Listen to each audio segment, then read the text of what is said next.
श्रीमद्भागवत पंचम स्कंध नवम अध्याय शुकोवाच। शृणु राजन परीक्षित ए अनंतरे से भरत संध्यादि तप सम दम तितिक्षा आदि जे नियम ज्ञानीक मध्य श्रेष्ठ वर द्विज अंगिरस प्रवर ए सबु गुणे गुणी से ही पत्नी ताहांक थिला दुई ज्येष्ठ भार्यार नवसुत पितांक तुल्य गुणवंत कनिष्ठा भार्या गर्भजात एक दुहिता एक सुत ए सुत महाभागवत से ही से राजर्षि भरत मृगदेह को त्याग करी तदंते विप्ररूप धरी द्विजंक पुत्र भाव बही जन्म लभिले तांक तही अपरे तार सहोदर उत्तम साधुशील पर से साधु संगरु राजन ताहार हेला शुद्ध ज्ञान जेणु कर्म बंध खंडन श्रीकृष्ण नाम कर्म गुण ताहा शुणई अविरते पदार बिंद ध्यायी चित्ते प्रभुंक कृपारु राजन पूर्वजन्मर कथा मान स्मरण होइला ताहार असाधु संग कुताडर उन्मत्त जड़ जे बधीर प्राय से ब्राह्मण कुमर अशेष ज्ञाने श्रेष्ठ होई कपट लोकरे देखाई तेवे हे पुत्र ठारे तार संस्कार कलाक कुमार वेद उचित कर्म जेते दश कर्म रे यथोचिते शुण परीक्षा रूप वर से जेऊ ब्राह्मण कुमार शौच आचमन विधि ब्राह्मण कर्म जे प्रसिद्धि गुरुंक उपदेश बिने जानिला से जे अनुमाने पुत्रर शुद्ध मन जानी से जे ब्राह्मण शिरोमणि अत्यंत स्नेह भर होई मन अर्पिला तार तही ओंकार आदि वेद सार व्याहृति प्रणव अक्षर सावित्री मूल मंत्र सार सानंदे देले विप्रवर जजन आदि षट कर्म ए जे ब्राह्मण निज धर्म पुरुष सूक्त आदि जेते सर्व कहिले यथोचिते पुत्र स्नेहरे विप्रवर शिक्षा करन्ति निरंतर संपूर्ण नहु मनरथ एमंते शुण नरनाथ आयुष शेषे से ब्राह्मण कालर होइला अधीन द्विजंक कनिष्ठ रमणी भरत पुत्र संगे घेनी आपणा ज्येष्ठ सपत्नी रे समर्पी देले स्नेह भरे आपणे पतिर संगते चलिला हरषित चित्ते एमंते पितार अंतरे से जे ब्राह्मणर कुमरे जड़ जे ब्राह्मण कुमर ताठारे कले हतादर ताहार प्रभाव न जानी जड़र प्राय ताकु मणि जड़वधीर जे उन्मत्त एमंत रूप से भरत द्विपद नरपशुमते एहांकु देखंती एमंते से पराधीन प्राय होई लोकरे कर्म को करई लोके श्रद्धारे जहा देई परम तुसे ता भुंजई इंद्रिय प्रीति निमित्तरे केबे ही आहार न करे निवृत्त होई सर्वठारे परम आनंदे विहरे दुख सुखरे समतार हृदय न करे अहंकार ग्रीष्म बरसा शीत बात सकल सहे से भरत दिशई महामणि सम शरीर अति स्थूल पीन अत्यंत ब्रह्म तेज बही जडर प्राय से भ्रमई आहार आदि सर्वठारे से थाई निग्रह व्यवहारे तथापि शुण हे राजन ताहार निज भ्रातागण कृषि रक्षण कारण रे नियुक्त करंती ताहारे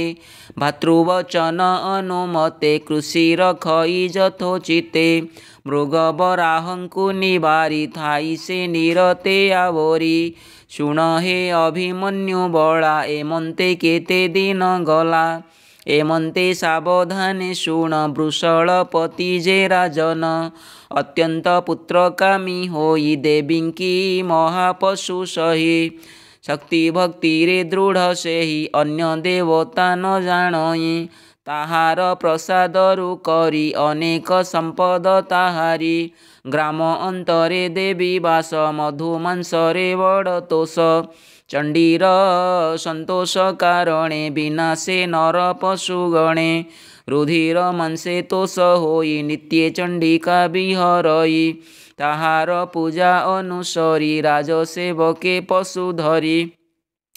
नर पशुए जत्न करी रखती नीरते पाहारी दैवे अभिमन्यु बला से नर पशु केणे गला ताहार पथ अनुसारे धाइले तार अनुचरे निशी अंधार घोर तमे खोजती नाना दिग ग्रामे पशु न पाई अनुचरे निराश होइले अंतरे गृह को करते गमन देखिले विप्रर नंदन इतर प्राय ताकु मणि जडर प्रभाव न जानी बंधन करी तत्क्षणे स्वामीर कर्म संपादने चंडिका गृहे प्रवेशिले स्वामी की समर्पिण देले सुगंध शीतल जल रे स्नान कराई विधिरे शुभ्र निर्मल वस्त्र देले नाना भूषणे से मंडिले विविध स्वादु द्रव्यमान ताहाकु करांति भोजन सुगंध चंदनादि देले मालाए कंठे लंबाइले मृदंग शंख भेरी स्वन आनंदे करंती गायन एमंते नाना विधि मते स्थापिले देवीर अग्रते वृषलपति ए अंतरे तीक्ष्ण खड्ग धरी करे ताहार रुधिर को देई देवी संतोष हेबा पाए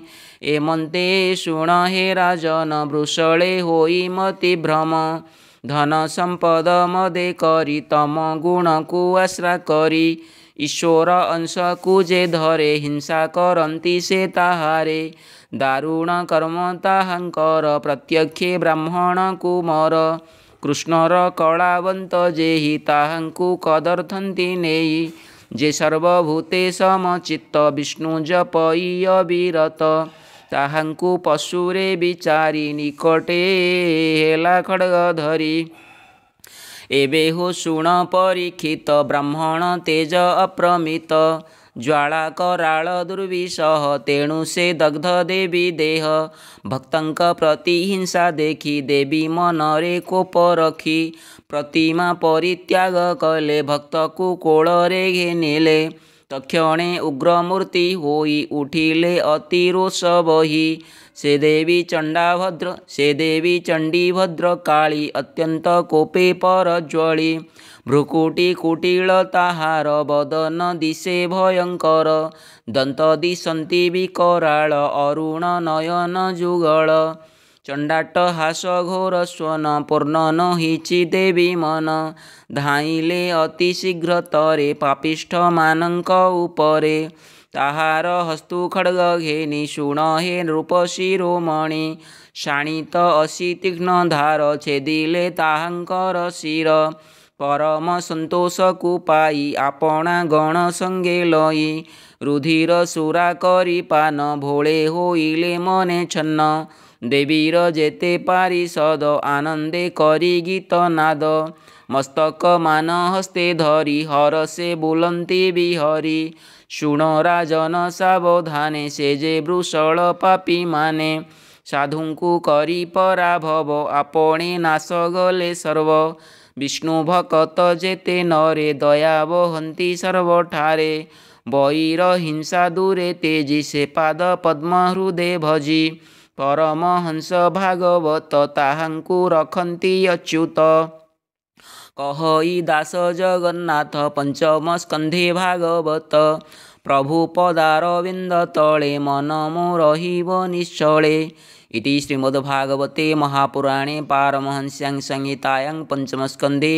जड़भरितचरिते नवमोऽध्यायः।